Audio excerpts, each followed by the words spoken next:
Daniel Jeremiah's new mock is out.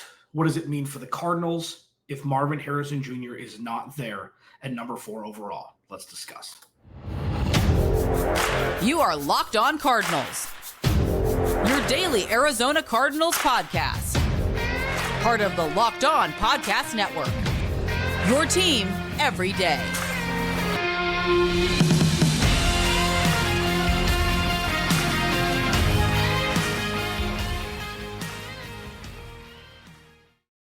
Welcome in, Locked On Cardinals. Alex Clancy here. Follow me on Twitter at Clancy's Corner. Follow the podcast at Locked On AZ Cards. Thank you for making Locked On Cardinals your first listen, free wherever you get your podcast, and on YouTube, part of the Locked On Podcast Network, your team every day. Please go to the YouTube channel, search Locked On Arizona Cardinals. Hit that subscribe button, man.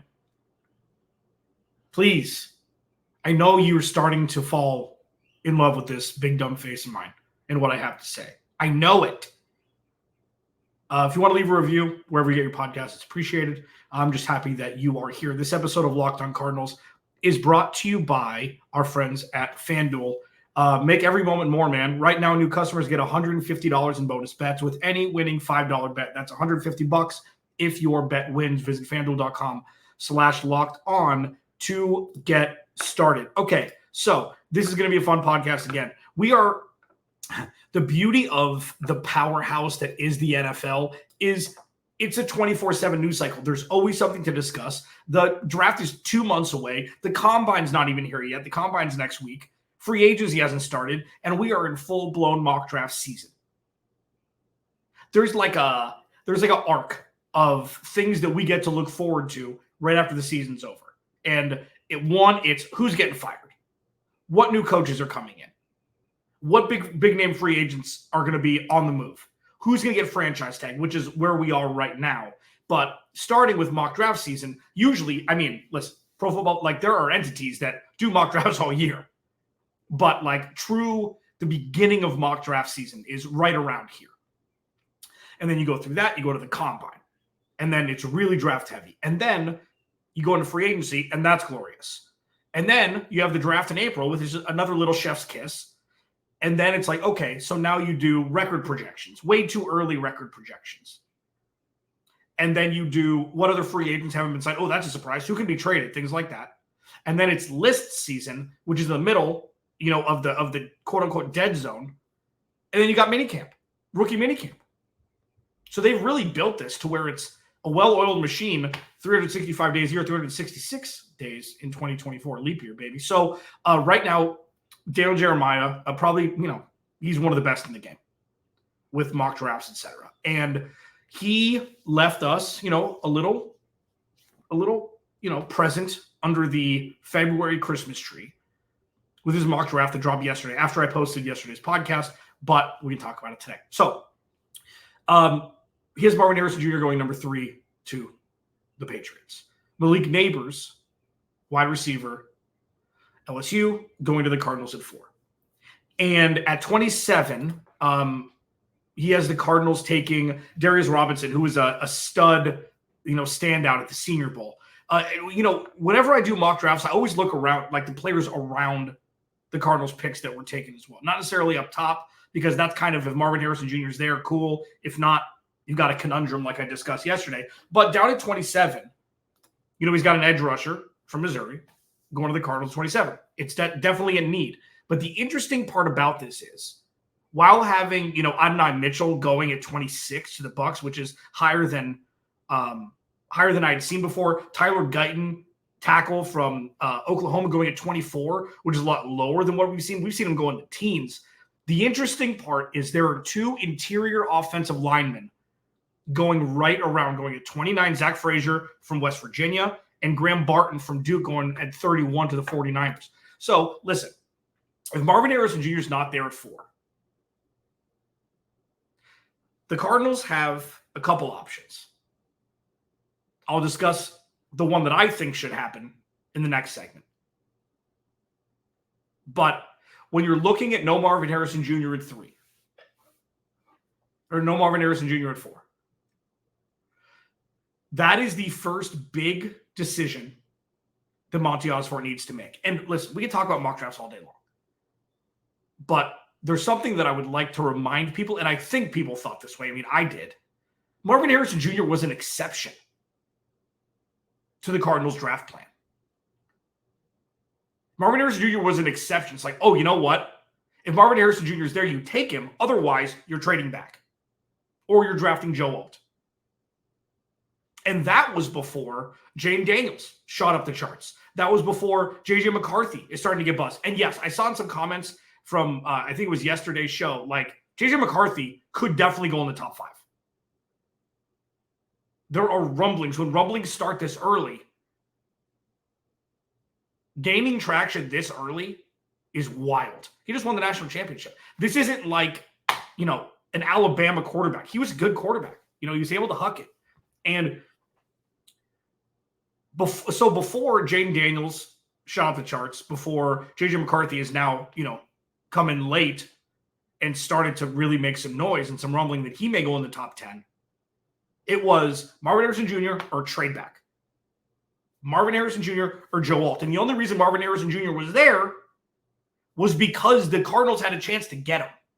This wasn't like, the Cardinals are drafting second or the Cardinals are drafting first. And it's like, oh, well, you got to trade back. Nope, but Marvin Harrison Jr. is there. So you got to take him. Like, the Cardinals had an outside chance of drafting him to begin with. And the fact that he is still in the orbit means that it's an exception to what their draft plan probably would have been.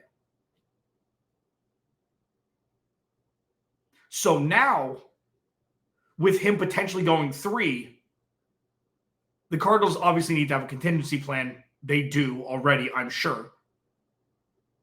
And this is where we sit today. So I'm going to take the last 2 minutes here. I didn't necessarily want to do this, but I think it's necessary. Be prepared for the Cardinals to not draft Marvin Harrison Jr. Be prepared for that. The Patriots haven't had a lot of excitement in the wide receiver room since Randy Moss. Julian Edelman was a surprise. He was a quarterback in college. Rob Gronkowski went to University of Arizona. He was a mid-round pick. He wasn't a first-round pick. Maybe in second round. They haven't had anything to scream about in Foxborough in a long time, especially from the wide receiver room. So the fact that they could go get a veteran quarterback and draft potentially the best player in the draft, it's probably the best move for them. So while it's storybook beginning with new regime, Kyler Murray healthy, team on the right path, going and getting the next Larry Fitzgerald, yeah, cool. It'd be great. And we're starting to see very early on that there's an outside chance that they will get him, not an outside chance that they won't. How does that Philly win feel now? How does it feel now for everybody who wanted to, oh yeah, great moving forward. And yes, I said at the time, great win. Proof of concept. And now they're reaping what they sow. Because the Cardinals would have had the 3rd overall pick if they didn't win that game. And we'd be having a completely different conversation. Now, consolation prize, Matt Prater missed the game winner, week 18 against the Seahawks. So the Cardinals are at least in a better position than they would have been at 5. At 5, it's easy. At 5, it's Joe Alt or you trade back. And the wide receiver, the Malik Neighbors he's a good wide receiver. He could be a great wide receiver. Same with Roma Dunze. Same with, there are so many wide receivers that are going to be going in the first round, 5, 6. But keep in mind that the way you build a roster from the ground up, I didn't fall asleep. I was thinking what I was going to say. For those who are wondering. The way you build a roster from the inside out. And I am sure that if Marvin Harrison Jr. wasn't there in this draft, we would already be talking about offensive line.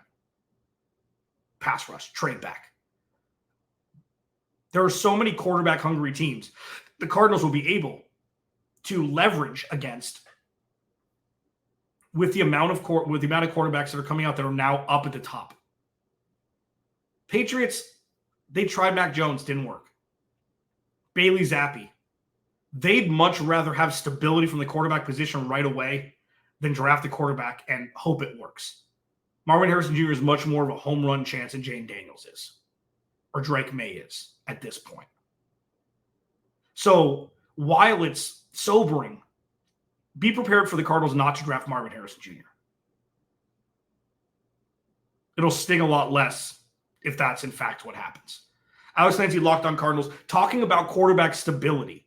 In the final segment, I'll be reacting to a local website, Raising Zona. They do a great job over there. And there was an interesting article that was written, and I'll discuss that in the final segment. Something the Cardinals definitely should not do. But is, in an extension of this conversation I just had, is it Marvin Harrison Jr. or busted for? Is that where we should be looking? You draft Marvin Harrison Jr. at 4, or you trade back. Is that the option? Is that the right move for the Cardinals moving forward? I'll discuss that next as we roll on here. Locked On Cardinals, your team every day. Oh, this episode of Locked On Cardinals is brought to you by FanDuel. Get buckets with your first bet on FanDuel, America's #1 sportsbook. Right now, new customers get $150 in bonus bets with any winning $5 bet. That's $150 if your bet wins. Bet on all your favorite NBA players and teams with quick bets, live same-game parlays, exclusive props, and more. You could pick NBA champion. You could pick NBA MVP, Nikola Jokic. What a shocker. Is now the odds-on favorite to win the MVP yet again. You can do all that and more over at FanDuel. Just visit FanDuel.com/lockedon and shoot your shot. FanDuel, official partner of the NBA. All right, Locked On Cardinals, Alex Clancy here. So here's the thing. Daniel Jeremiah's mocks are fun. Right when, this is when the conversation pieces just begin. And it makes you think about things in different ways from people who definitely smarter than me regarding the draft. Okay. And we're starting to see a trend of Marvin Harrison Jr. going number 3. Now, Pro Football Focus has him going number 4 to the Cardinals. And it's really just a determination on what Robert Kraft wants the future of his organization to look like.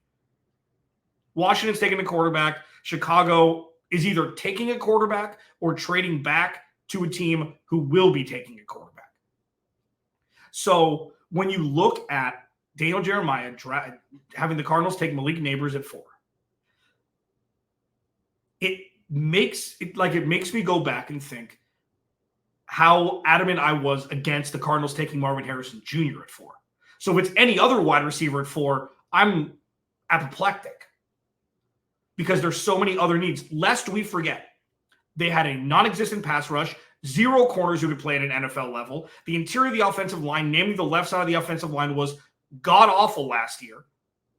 And James Conner can't touch the ball 30 times a game if the Cardinals want to win. Okay? And while obviously the running back position is not one that they'll be taking in the first or second round, the other 3 are more important to the sustained success of a team than a wide receiver. They just are. The Jamar Chase one's cool. Joe Burrow's been hurt 3 times since they drafted Jamar Chase and passed on Penny Sewell. So you can look at them making the Super Bowl. That's fine. Joe Burrow got sacked 8 times in one game in that playoffs, and they ended up miraculously winning. And poetically, the last play of the Super Bowl, Jamar Chase was open, and Joe Burrow didn't have enough time to throw him the ball. A good offensive line makes wide receivers look better than they are because the quarterback has more time in the pocket, which gives wide receivers more time to get open, which makes corners strain a little bit more because it's the most difficult position to play in football on the defensive side, at least. So the question is, if Marvin Harrison Jr. is not there at 4, are you trading back? Yes. Joe Alt seems to be the guy. Now, if you move Paris Johnson Jr. over to the left, it frees you up a little bit. Paris Johnson Jr., his traditional position of play is left tackle. Jared Valdir, this is something I always like talking about. Jared Valdir, when he played with the Cardinals, they moved him over to the right side before they traded him, I think, to Denver. I'm a little foggy on that. But he talked, it was like learning how to do everything with your opposite hand. Learning how to write, learning how to eat, learning how to do everything with your opposite hand from moving from one side of the line to the other. So Paris Johnson Jr. did a pretty damn good job in a position that wasn't natural traditionally for him. So if they move him over to the left, then that opens up options for the Cardinals to draft a traditional right tackle instead of drafting Joe Alt. and moving him. So is it Marvin Harrison Jr. or bust at 4? Is it Marvin Harrison Jr. or trade back from 4 down? Yes. And it's a lot easier to distinguish between right and wrong at this point because there are more quarterbacks who will be drafted higher in the draft. If this was only a Caleb Williams and Drake May draft, I think the Cardinals would be much more apt to just stick and pick there. But because Jaden Daniels is going to be up there, and because there's so many teams that want to move up a handful of spots to draft their quarterback for the future, it is a no-brainer to be on team trade down if Marvin Harrison Jr. isn't there. And this is something that while it would, I still haven't said it. It's still too early. But right when I started to get close to being on team Marvin Harrison Jr. at 4, then the mocks came out that he was starting to go to New England. I'm like, all right, well, no need to get invested now. People a lot smarter than me think New England's going to draft their wide receiver for the future and not give the Arizona Cardinals a chance. When you look at teams like Denver and the Raiders, who are drafting outside the top 10, just outside the top 10, Atlanta at 8, who see Jaden Daniels as a guy that could be their guy, and the Cardinals can get maybe a second round this year and a second round next year. It doesn't even necessarily need to be a first, depending on how far they move down. If they move outside of the top 10, then they'll get a first next year and a second probably this year, and they'll give up a third next year or something like that. Once you get to a point where you're trading back, that means that there isn't anybody at 4 that you think is worth staying there for. So with that, doesn't matter how far you trade back. The entire first round is going to be absolutely stockpiled with talent at all positions. So say they move back to 11 or 12 and get one of the top pass rushers, get one of the top, if not the top corners. You can draft an offensive lineman. Olu Fashanu from Penn State's been dropping like a sack of bricks. So like mocked early, he was top 5, top 7. And I'm going to I have a couple Pro Football Focus guys that are my buddies that I'm going to get on here. It's just a wild time. But if you're moving back, it doesn't matter how far. So that's why it's such a stark contrast between Marvin Harrison Jr. being there at 4 and not. Because if he's not, then you go back to the original plan of accumulate picks for the future, baby. This is how you build a roster. Veterans through free agency and nail drafts. And if the Cardinals can get more draft picks, imagine if they could get an extra second-round pick this year. Imagine that. That means they would have 2 firsts, 2 seconds, and 3 thirds. So if Marvin Harrison Jr. is not there, obviously we don't know yet because these guys haven't played football yet.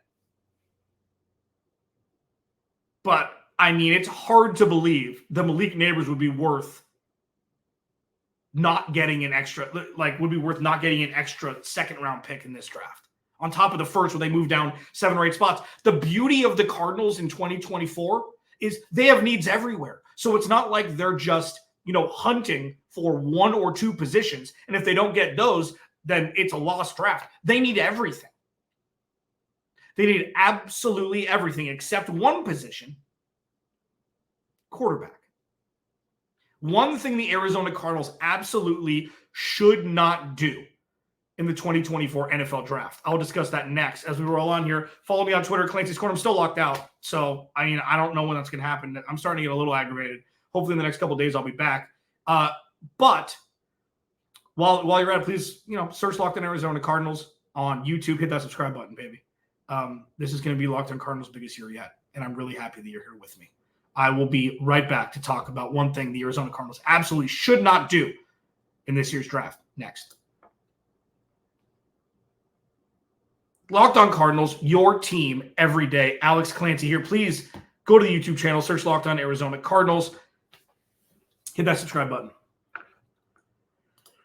Is it a trade down automatically if Marvin Harrison Jr. is not there at 4? Yeah. I think so. He was the exception to the rule. So if Daniel Jeremiah's mock draft is correct, with the New England Patriots taking Marvin Harrison Jr. 3, auto trade back. So many teams need a quarterback. There will be at least one. And don't scoff at J.J. McCarthy being a top 5 or top 7 pick. Don't do it. Crazy things happen every single year. Half the NFL needs a quarterback. And the Cardinals have the 4th overall pick. Okay? So just Jaden Daniels, obviously the Heisman winner, even though we kind of, backed into it with Caleb Williams and Drake May falling off their proverbial cliffs, respectively. Like, Jaden Daniels winning the Heisman might be the best thing that happened to the Cardinals for the 2024 draft. Yeah. So we'll see. I think it's trade down if it's not Marvin Harrison Jr. And if these mock drafts are starting to trend that way, I said in the first segment, please remove yourself from the heartbreak if Marvin Harrison Jr. goes at 3. You've got a couple months. Prepare for it. One thing the Arizona Cardinals absolutely should not do in the 2024 draft. Brandon Ray from Raising Zona, they do a great job over there. Go check them out, raisingzona.com. Put out an article about how the Cardinals should potentially look at drafting a quarterback in 2024. And while the premise isn't insane by any stretch, and it's not because they drafted Clayton Tune last year as to why I'm saying what I'm saying, but the Cardinals' fragility as an organization won't allow any benefit from drafting a rookie quarterback in 2024. Let me explain. I've mentioned myriad times on this show recently, every day, as you know, if this is your first listen to Locked On Cardinals, thank you, by the way. They need veteran, plug-and-play talent from their backup quarterback in 2024. I mentioned Tyrod Taylor and Jameis Winston. Ideal candidates to lead your team? No, but that's not their job. Their job is to be there in case of emergency, to be able to come in, run this offense, and be able to win spot games, spot win games for the Cardinals. So drafting a quarterback, so let's look at it this way. You're not drafting a quarterback in the first round, the second round, the third round, or the fourth round. So while this Brock Purdy effect is still permeating the airwaves and all of the molecules in which we breathe, stop it. Stop it. The last thing the Arizona Cardinals need is a question mark at the quarterback position. This isn't excitement of the unknown. This isn't Josh Dobbs coming in and doing whatever he did. I still can't.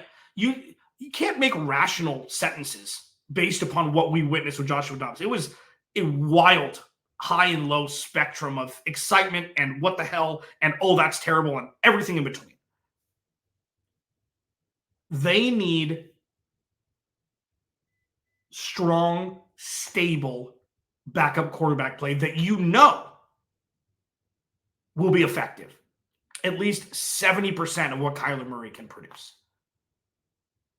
So this has nothing to do with them having needs elsewhere. Because I did a whole podcast yesterday about the tight end 2, wide receiver 2, and RB2 that they need. So even though they have positions of strength, they still need running mates for all 3 of those positions. It has nothing to do with them having needs elsewhere. It has everything to do with not putting themselves in precarious positions in an effort to move this team forward. So say Kyler Murray does go down, you've got a 5th-round rookie coming in and starting? Nope. That puts too much pressure on everything going right from the quarterback position all year. So while what Brandon said, it's not wrong. But I feel like in this time, in this year, on the journey of the Arizona Cardinals, especially with the new regime, Jonathan Gannon, the coordinators and Monty Oswald being so new and it working so much better, so much quicker than people thought initially, that it would be very, very stressful for the entire season just hoping Kyler Murray wouldn't get hurt. And obviously, you don't want any of that. You don't want any player in the history of sports to get hurt. On your team, on the team you cover, on the team you love, on the team you hate, whatever it is. You never want anybody to get injured if you're a good person. So you don't expect it, but you have to prepare for it. And what we saw last year, there was 10, 12, 14 quarterback injuries. So many. This is a new wave of how you look at the quarterback position. You're not doing who was it? Oh, man, at Ohio State. Petty Pearson was running back, I think. It was a long time ago. They had two quarterbacks. And college teams do that. They would rotate series. It's like, that's not what I'm talking about. But you need to be able to have the quarterback position sewn up in case something happens. Backup quarterbacks were looked at as, the most popular player on the team because never had any expectations. They were in the quarterback room. They were, they'd work hard and stuff, but they'd hold a clipboard and game. They were always the most popular player. Backup quarterback is now like the most important, like the 23rd most important player on the team, save the starters.